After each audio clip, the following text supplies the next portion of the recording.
PF के ज्यादातर member को पता होता है कि पीएफ पर हर साल इंटरेस्ट मिलता है और अधिकतर मेंबर को यह भी पता होता है कि इस साल इंटरेस्ट रेट क्या चल रहा है। लेकिन पीएफ इंटरेस्ट से जुड़ी कुछ ऐसी बातें हैं या ऐसे रूल्स हैं जो मैं 100% श्योर हूं कि ज्यादातर पीएफ मेंबर को उसका पता नहीं होगा। उदाहरण के तौर पर इंटरेस्ट एम्प्लॉय शेयर पर मिलता है या एम्प्लॉयर शेयर पर।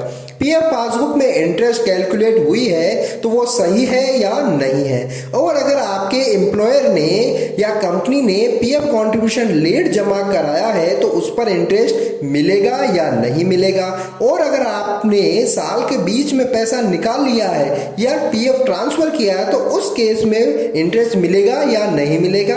और सबसे बड़ी बात, जॉब छोड़ने के कितने दिनों तक पीएफ का अगर हम विड्रॉल नहीं करें तो उस पर इंटरेस्ट मिलता है या नहीं मिलता है। तो चलिए इस वीडियो में इन सब टॉपिक्स को लेकर डिटेल में डिस्कस करते हैं और जानते हैं पीएफ इंटरेस्ट से रिलेटेड कुछ कॉमन मिथ्स और रूल्स। तो दोस्तों, मेरा नाम है मनोज शर्मा, आप देख रहे हैं शर्मा जी हेल्प, जहां आपको मिलते हैं पीएफ, ईएसआई, लेबर लॉस और एचआर रिलेटेड वीडियोस जो आपके और आपके मिलने वालों के लिए बहुत ही हेल्पफुल होते हैं। दोस्तों, अगर आप इस चैनल पर नए हैं तो प्लीज नीचे दिए गए लाल सब रंग के सब्सक्राइब बटन को हिट कर दीजिए और पास वाले बेल आइकन को जरूर प्रेस कर दीजिए ताकि जो भी मैं नया वीडियो लेकर आऊं आप तक उसका नोटिफिकेशन सबसे पहले पहुंच जाए। और अगर आपको वीडियो अच्छा लगे तो प्लीज इसे लाइक करिए और अपने दोस्तों के साथ शेयर करिए ताकि उनको भी इसका बेनिफिट मिल जाए। दोस्तों, आपको चैनल सब्सक्राइब करने में कुछ नहीं जाता है, लेकिन हमें इससे बहुत ही मोटिवेशनल मिलता है और हमें और अच्छे अच्छे वीडियो बनाने की प्रेरणा मिलती है। तो दोस्तों, आप प्लीज चैनल को सब्सक्राइब जरूर कर लीजिए। तो चलिए सबसे पहले हम पीएफ पासबुक को देखते हैं जो अब कुछ इस तरह से दिखती है। यहाँ आपको 3 ऑप्शन देखने को मिल जाएंगे। पहला है ओल्ड फुल पासबुक पर अगर आप क्लिक करेंगे और पासबुक को डाउनलोड करेंगे तो आपको एक ही पेज में एम्प्लॉय एम्प्लॉयर कंट्रीब्यूशन और पेंशन कंट्रीब्यूशन मंथ वाइज नजर आ जाएगा। लेकिन अगर आप यहाँ new year wise new passbook year wise पर क्लिक करते हैं और पासबुक को डाउनलोड करते हैं तो ये कुछ इस तरह से दिखाई देगी। यहाँ आपको पीएफ का कंट्रीब्यूशन फाइनेंशियल ईयर वाइज नजर आएगा। देखिए दोस्तों, यहाँ पे फाइनेंशियल ईयर वाइज कंट्रीब्यूशन नजर आ रहा है और पीएफ का इंटरेस्ट भी ईयर वाइज ही यहाँ पे कैलकुलेट होता है। तरह तीसरे ऑप्शन यानी व्यू स्टेटस में आप अपने क्लेम का स्टेटस देख सकते हैं। तो वीडियो में आगे बढ़ने से पहले मेरा रिकमेंडेशन है कि आप पहले अपनी पासबुक जरूर डाउनलोड कर ले, जिससे आपको हर चीज अच्छी तरीके से समझ में आ जाए।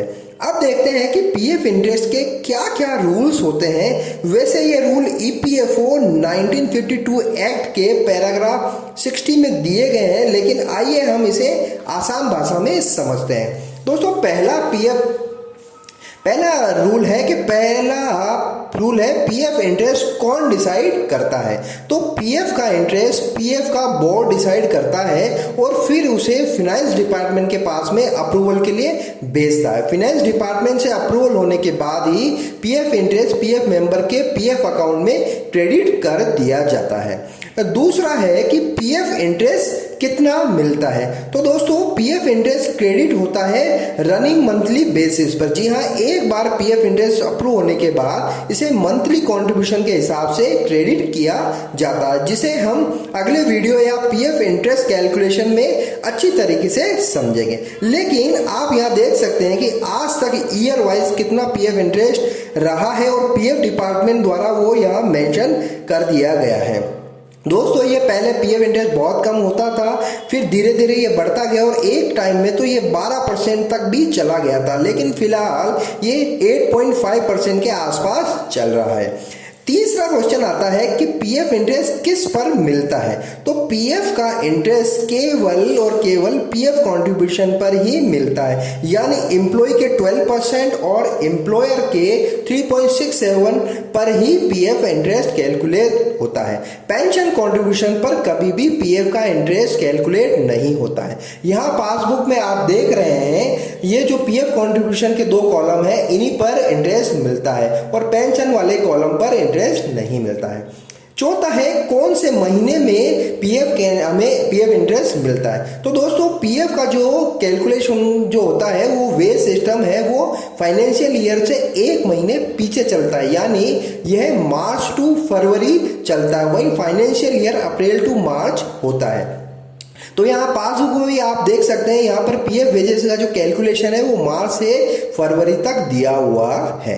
तो दोस्तों अब पांचवा टॉपिक लेते हैं कि पीएफ का इंटरेस्ट कब तक मिलता है। तो पीएफ का इंटरेस्ट सारे ऑपरेटिव या एक्टिव अकाउंट पर ही मिलता है, इन ऑपरेटिव अकाउंट पीएफ अकाउंट पर ये नहीं मिलता। अब ये इन ऑपरेटिव अकाउंट या इनएक्टिव अकाउंट क्या होता है, इसकी डेफिनेशन को समझने के लिए हम पीएफ के पैराग्राफ 72 में हम चले देखते हैं। तो यहाँ 4 इंपॉर्टेंट रूल्स हैं जिनके बीच में और एंड दिया हुआ है। इसमें पहला है कि if A member has retired on completion of 55 years of age or has migrated abroad permanently or a member has died and no claim has been received for settlement for 36 months from the date when the amount become payable.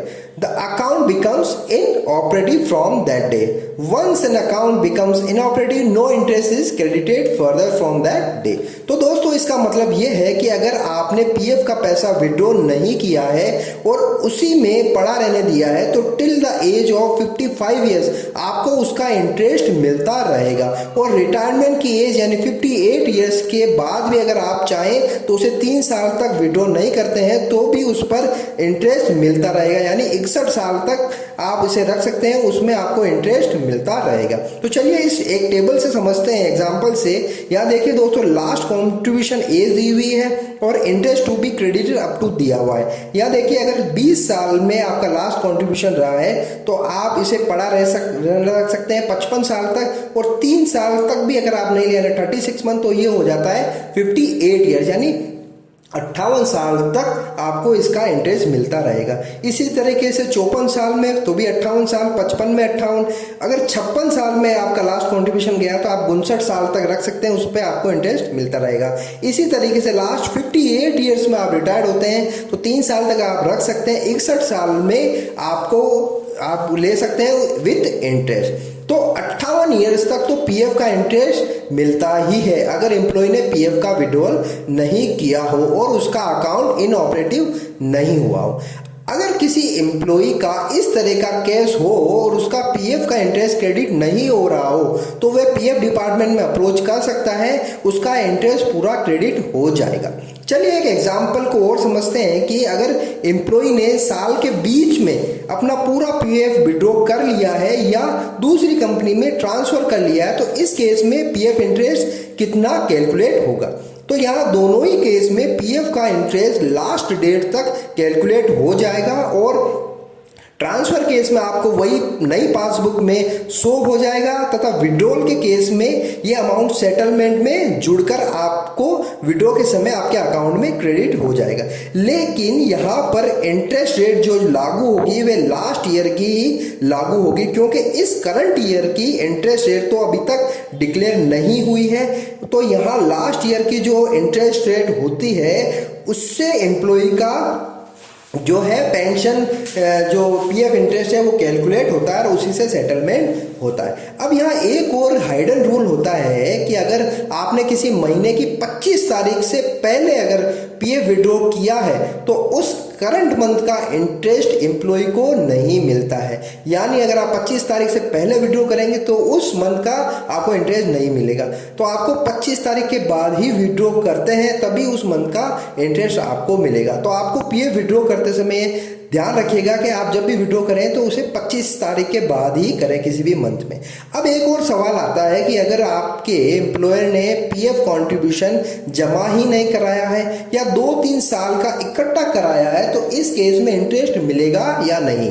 तो दोस्तों अगर आपके employer ने आपका PF contribution तो काट लिया है लेकिन पीएफ डिपार्टमेंट में जमा नहीं कराया है, चाहे पीएफ चालान बना दिया हो, तो इस केस में एम्प्लॉय को पीएफ का इंटरेस्ट नहीं मिलेगा। जी हाँ दोस्तों, इस केस में पीएफ का इंटरेस्ट नहीं मिलेगा। लेकिन अगर एम्प्लॉयर इकट्ठा पीएफ का पैसा जमा करा देता है तो आपको पूरे पीएफ अमाउंट को शुरू से इंटरेस्ट मिल जाएगा। इस केस में पीएफ डिपार्टमेंट एम्प्लॉय से जो अमाउंट लेता है इकट्ठा, वे विथ पेनल्टी और डैमेजेस के साथ में लेता है, जिसमें एम्प्लॉई का जो इंटरेस्ट होता है वो भी शामिल हो जाता है। तो इस केस में पीएफ का इंटरेस्ट आपको पूरा मिल जाएगा।